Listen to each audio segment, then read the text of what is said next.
Regular descaling helps your NESPRESSO Lattissima maintain optimal performance and great coffee taste. This simple process removes limescale buildup and keeps the machine running efficiently.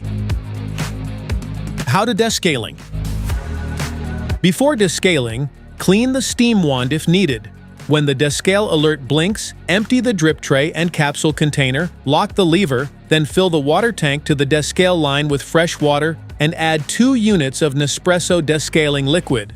Place a 2-liter container under the coffee outlet and the steam wand. Press and hold the steam and milk temperature buttons for 5 seconds to enter Descale mode, then press the steam button to start the cycle. Once descaling is complete, rinse and refill the water tank with fresh water to the max level. Place the container back under the outlets and press the steam button to start the rinse cycle.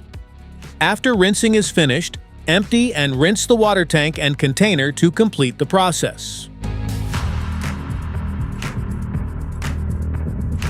That's it for today's video.